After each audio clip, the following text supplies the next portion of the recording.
കണ്ണാടിയിൽ എഴുതിയിരിക്കുന്ന കണ്ടിട്ടല്ലേ താൻ വീണ്ടും ഇങ്ങോട്ട് കയറി വന്നത്? കണ്ണാടിയിൽ എന്താ എഴുതിയിരിക്കുന്നത്? എന്താ വായിക്കാൻ അറിഞ്ഞൂടെ? അറിയാൻ വയ്യാത്തോണ്ടല്ലേ ചോദിച്ചത്. അയ്യേ, പഠിച്ചിട്ടില്ലേ? എന്റെ തൊഴിലിന് പഠിപ്പിന്റെ ആവശ്യമേ ഇല്ല. എന്നിട്ട് പോലും ഞാൻ 8ാം ക്ലാസ് വരെ പഠിച്ചതാ. നാണമില്ലല്ലോ തനിക്ക്? ഞാൻ പഠിച്ചിരുന്നെങ്കിൽ ഇന്ന് ഞാൻ എങ്ങനെയൊക്കെയോ ജീവിക്കുമായിരുന്നു.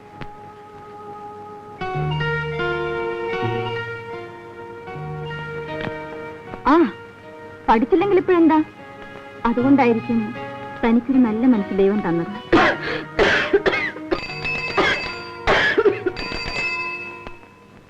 പോസ്റ്റ്മാൻ ആണെന്ന് തോന്നുന്നു.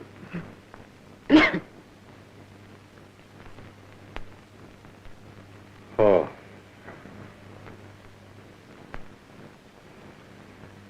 ഞാൻ പോകുന്നു. മരുന്ന് കഴിക്കാൻ മറക്കണ്ട.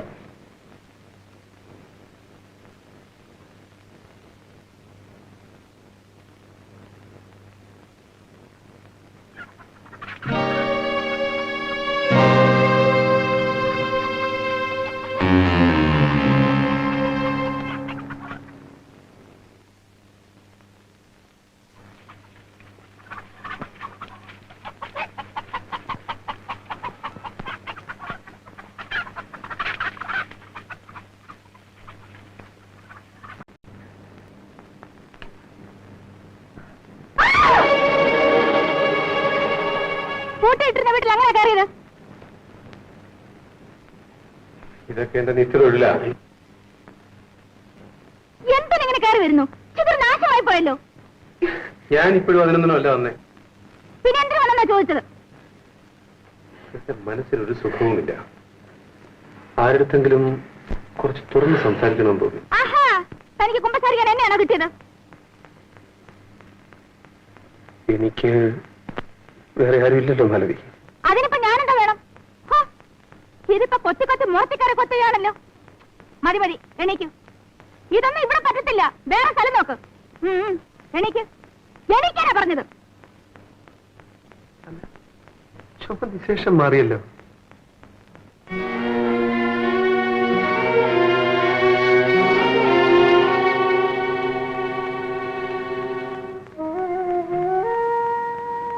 ഈ സൈക്കിൾ ചെയിനാണ് എന്റെ ആഭരണവും ആയുധവും എല്ലാം.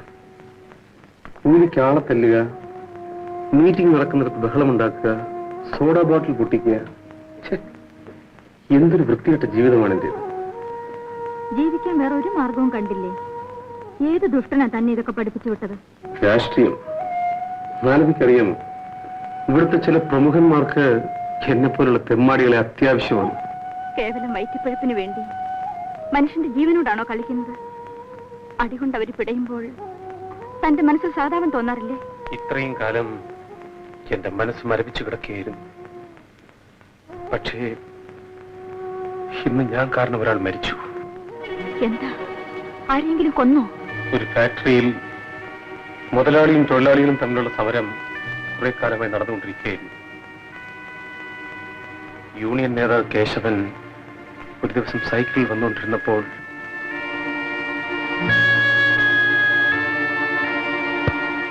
ഇപ്പോൾ സങ്കടപ്പെട്ടിട്ട് എന്താ കാര്യം? ചെയ്യുന്നത് നേരത്തെ തന്നെ തെറ്റാണെന്ന് അറിയാമായിരുന്നെങ്കിൽ എത്രയോ പേരുടെ കൈയും കാലും ജീവനും ഒക്കെ രക്ഷപ്പെടുമായിരുന്നു. ഇനിയെങ്കിലും ഇതൊക്കെ ഒന്ന് നിർത്തൂ. എന്തെങ്കിലും കഴിച്ചോ? ഇവിടെ കഴിക്കുന്നോ?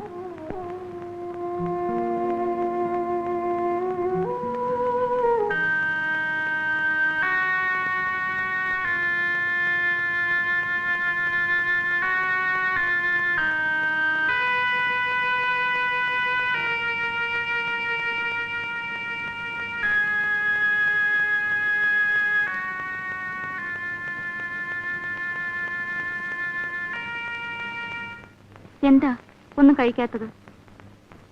ഈ ചോറിന് വേണ്ടി നീ എന്തെല്ലാം അനുഭവിക്കേണ്ടിയിരിക്കുന്നു എന്നാലോചിച്ചു.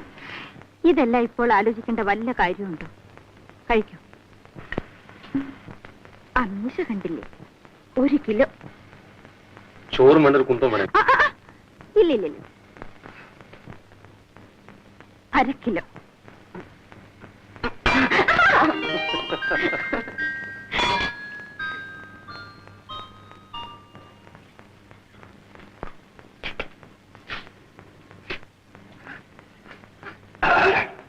എന്തൊരു വൃത്തികെട്ട ശീലം. ഒരു മൂക്കുപ്പൊടി വല്ല കള്ളോ ചരയാണെങ്കിൽ പിന്നെ സഹിക്കാം. ഇതിന്റെ സുഗന്ധം നിനക്കറിയാം. ഇത് വലിച്ചു. ആട്ടെ, ഒരു കാര്യം ചോദിച്ചാ നീ പിണങ്ങോ? നീ എങ്ങനെ ഈ തൊഴിൽ വന്നോട്ടെ? കോളേജിൽ പഠിച്ച് ഡിഗ്രി എടുത്തു. വെറുതെ ചെളിയിൽ കൈയിട്ട് മുഖത്ത് തേക്കണോ? എങ്ങനെയാണെന്ന് അറിയാമെന്ന് വെച്ച് ചോദിച്ചതാ. ആരോട് ചോദിച്ചാലും പറയും നമ്മുടെ ഈ സമുദായമാ.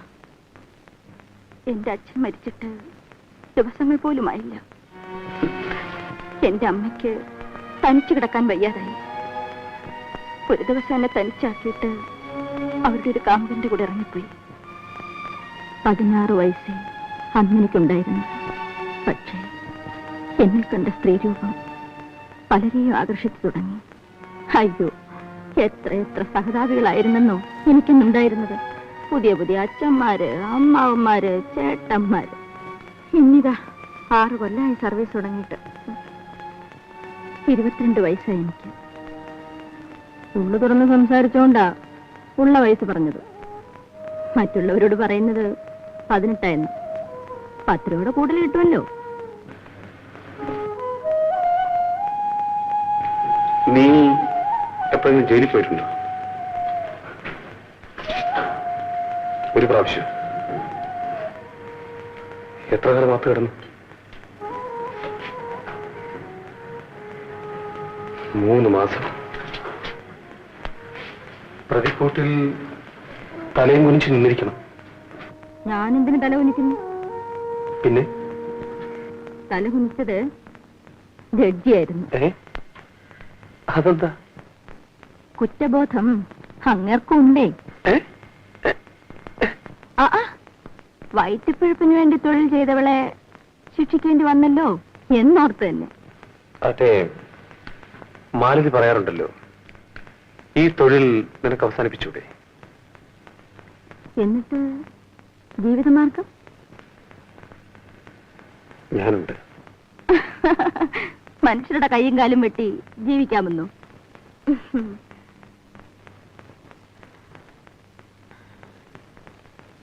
എപ്പോൾ പോലീസ് പിടിച്ച് അകത്താക്കുമോ ആവോ.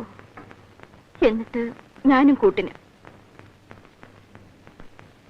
മാലതി, കുറെ ബുദ്ധിമുട്ടുകൾ സഹിക്കേണ്ടി വന്നാലും നമുക്കും മറ്റുള്ളവരൊക്കെ മാനമായി ജീവിക്കാൻ ശ്രമിച്ചുകൂടെ?